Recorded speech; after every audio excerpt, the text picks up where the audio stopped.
maragsakan nak apo ta adda ti legit nga tumultulong ti tao nga marigrigat. TFT1 agpasalamat ta kanyayo amin apo ti naitulong yo ti pamilya. Salamat po TFT1. Hi guys, so for today's video is pupunta tayo sa papagawa natin ng yung pinagawa natin bahay. So final interview, tapos check natin kung tapos na para makapagpasalamat sila. So ngayon magbibitbit ako ng tsinelas kasi maputik. Ayan, para hindi tayo madulas. Lalakad lang tayo para papunta tayo. So yung motor natin, iniwan na natin doon kasi kailangan natin guys na mag-apak kasi maputik eh. Ito yung last ano na to guys, last video na natin. Ito na yung dito na natin malalaman kung ano yung masasabi niya at saka yung status ng bahay niya, kung okay na, malaki ba yung naitulong natin. So tara, samahan niyo ako. Ganito talaga yung pagtulong ng TFT family. Talagang kahit alam natin mahirap, okay, tumulong tayo, ganun talaga. Kaya bukal naman sa ating kalooban ng pagtulong. Masyadong maputik, umulan dito guys eh, tsaka di high tide.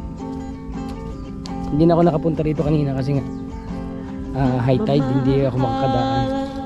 Walang hanggan sa lahat ng bagay maaasahan.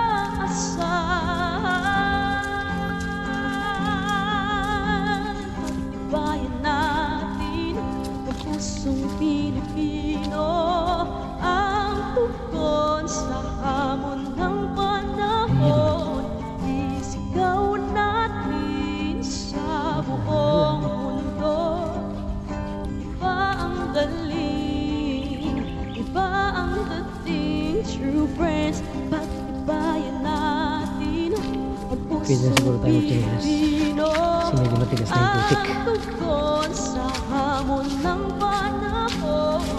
Isigaw natin sa buong mundo. Ibang galing, ibang dating, true friends together. Yun, ayos na yung bahay nila.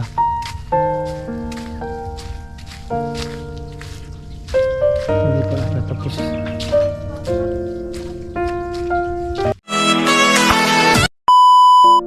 Hi guys, so yan po, interview natin ngayon dito sa ating beneficiaries ng ating TFT family, ano? Sa mga nagtatanong po na matagal yung upload ko at hindi raw tapos, ito po tapos na lahat. Actually nagkaroon lang po ng sakit si baby, kaya hindi po ako nakapag last upload natin, pero interview na rin po natin yung mismong may-ari ng bahay na ating pinagawa, ano? So yan guys, so nandito na siya ngayon. Ano yung masasabi mo na natapos na ang iyong tahanan?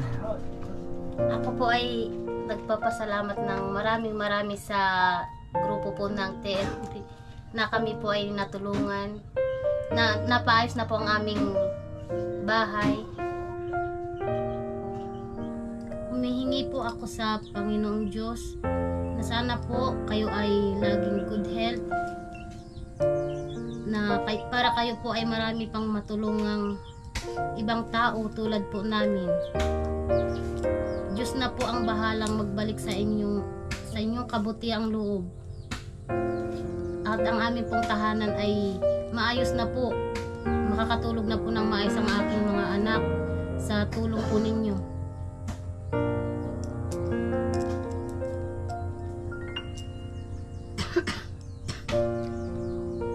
Maragsakan nak apo ta adda ti legit nga tumultulong ti tao nga marigrigat.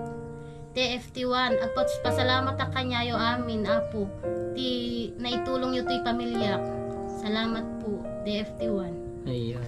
Okay guys, so hindi ko masyadong naintindihan yung sinabi niyang tawag nito, Ilocana, pero dahil familiar siya doon, na mas maintindihan pa lalo ng mga kasama natin, mga Ilocano or Bisaya o kung ano pa man na lugar, no? So yun, maraming salamat all TFT1.